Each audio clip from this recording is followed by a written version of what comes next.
오늘 제가 짧게 하나님의 말씀을 나누도록 하겠습니다. 예수 그리스도는 부활이요 생명이니라는 제목으로 이 부족한 종이 하나님의 말씀 나누겠습니다. 제가 대표로 읽겠습니다. 예수께서 이르시되 나는 부활이요 생명이니 나를 믿는 자는 죽어도 살겠고 무릇 살아서 나를 믿는 자는 영원히 죽지 아니하리니 이것을 내가 믿느냐? 라는 제목으로 하나님의 말씀 나누겠습니다. 예수 그리스도는 부활이요 생명입니다. 그런데요, 이 독일의 철학자였던 니체가 이런 말을 했습니다. 신은 죽었다. 그 당시에는 수많은 사람들이 니체를 조롱했습니다. 그리고 그의 삶의 마지막이 그가 10년 동안 정신병을 앓다가 죽었기 때문입니다. 신이 죽은 것이 아닌 니체 네가 죽은 거야 라는 사람들의 조롱소리가 있었을 거예요. 그러나 요즘 시대는 다릅니다. 요즘은 신은 죽었어, 신은 없다라는 말에 굉장히 많은 사람들이 공감하고 동의합니다. 왜냐하면 신이 있다면 왜 전쟁이 이렇게 일어나는 거지? 신이 있다면 왜 가난한 사람과 고아가 일어나는 거지? 또한 신이 있다면 왜 악인들이 득세하는 거지라는 불평과 불만이 우리 가운데 굉장히 많기 때문입니다. 그 이유가 무엇이냐고요? 말라기서에 보니까요, 내가 너희를 사랑하였다고 했는데 사람들이 말하기를 여호와께서 언제 우리를 사랑하셨나이까 라고 얘기했다고 합니다.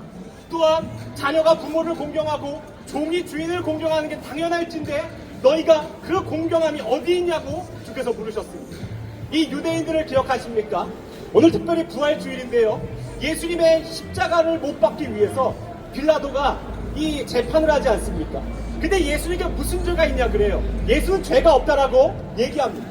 근데요, 이 유대인들이 하도 난리를 치니까 빌라도가 물을 갖고 와서 손을 씻습니다. 그리고 하는 말이 무엇이냐면 예수의 피는 나에게는 아무런 의미가 없다는 거예요. 나는 상관이 없다는 것입니다. 그때 유대인들이 뭐라 그러냐면 그 피의 대가를 우리와 우리의 자손들이 받겠다라고 얘기해요. 왜 이스라엘의 전쟁이 끊임없는 줄 아십니까? 왜 우리의 삶 가운데 하나님이 역사하지 않으시는 줄 압니까? 그것이 성경 가운데 다 나와 있다는 거예요. 신은 죽은 것이 아닌 우리가 예수 그리스도를 못 박았다는 것입니다. 우리가 예수님이 없어도 된다라고 생각하고 살아간다는 것입니다. 근데 놀라운 것은요, 오늘 요한복음 11장에 보니 예수님께서 나는 부활이요 생명이라고 얘기해요. 이 상황이 굉장히 재밌습니다. 예수님 같이 됐던 나사로가요 죽어요. 예수님이 빨리 오면 살아날 수 있을 거라고 많은 사람들이 생각했습니다. 근데 놀라운 것은 예수님은 그때마다 늦게 오신다는 거예요. 꼭 문제가 있으면 좀 빨리 와주셔서 우리 기도에 응답 좀 해주시면 좋으련만 거의 죽기 직전까지 내비두실 때가 많습니다. 왜냐하면 그게 하나님께서 영광 받으시는 일이기 때문입니다. 예수님께서요 나사로에게 갑니다. 그때 마르다가 와서요 막 얘기해요. 주께서 오셨으니까 어떠한 일이 일어날 줄 믿습니다. 근데 오늘 놀라운 얘기를 하세요. 나는 부활이요 생명이라 살아서 나를 믿는 자는 죽지 않겠고 죽어도 살아나리라라고 말씀하십니다. 그리고요 돌무덤을 치우라고 얘기하세요. 근데 놀라운 것이요, 이 죽은 지 사흘이나 지나서 썩은 내가 난다고 마르다가 말리니 오늘 예수님이 뭐라고 하는지 다 기억해서 들으시길 바랍니다. 내 말을 믿으면 네가 하나님의 영광을 보리라 라고 말씀하십니다.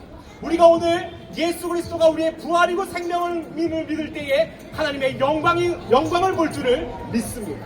제가 얼마 전에 굉장히 속상한 얘기를 들었어요. 한 아이가 불치병에 걸려서 언제 죽을지 모른다는 겁니다. 근데 병원이 파업하고 의사가 파업해서 받아주는 병원이 없는 것이에요. 그런데 그 병원에서 하는 말이요, 이 아이는 아무리 좋은 병원에 가도 죽을 수밖에 없는 운명이라는 것입니다. 제가 그 얘기를 듣자마자 어떠한 생각이 났냐면요, 기도해야 됩니다. 하나님께서 살려주셔야만 한다. 우리의 모든 문제는 주께 속한 것입니다. 기억하시길 바랍니다. 구원은 주께 속한 것입니다. 왜냐하면 예수 그리스도가 부활이고 생명이기 때문입니다.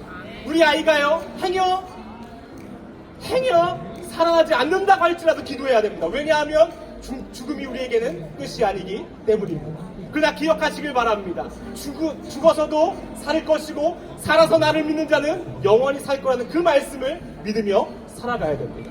그러나 우리의 삶이 어떻습니까? 날마다 의심하고 쓰러지는 것이 우리의 삶입니다. 우리 가운데 자녀가 문제가 있잖아요. 그러면 그런 마음이 들어요. 아, 내가 우리 아들 공부 좀 더 시켜줬으면, 좋은 학원 보내줬으면 더 잘 되지 않았을까? 우리 가정에 돈이 좀만 더 있었으면 이렇게 힘들지 않지 않았을까? 기억하십시오. 우리 자녀에게는 예수가 필요합니다. 우리 가정에게는 예수 그리스도가 필요한 것입니다. 돈과 우리의 노력이 아니라는 거예요. 또한 아무리 인생 가운데 열심히 살아도 소망이 보이지 않는다고 청년들이 얘기합니다. 주식을 하고 부동산이 내 거인 것 아니라고들 얘기합니다. 그러나 우리의 소망은 오직 예수 그리스도밖에 없음을 기억하시길 바랍니다. 우리가 문제 앞에서요, 예수님은 오늘 우리에게 이렇게 질문하십니다. 네가 믿느냐? 네가 믿느냐? 죽은 아이가 살아날 것을 믿고 나사로가 살아날 것을 믿느냐? 믿을 때에 하나님의 영광을 보리라고 말씀하십니다. 우리는 오늘 말씀을 붙잡고 살아가기를 원합니다. 예수 그리스도가 부활이고 생명이십니다. 그러하니 우리가 힘들고 어려울 때마다 오늘 나사로를 살리시고 또한 수많은 죄 가운데서 우리를 건지신 그 예수님 바라보면서 오늘 살아가기를 간절히 원합니다.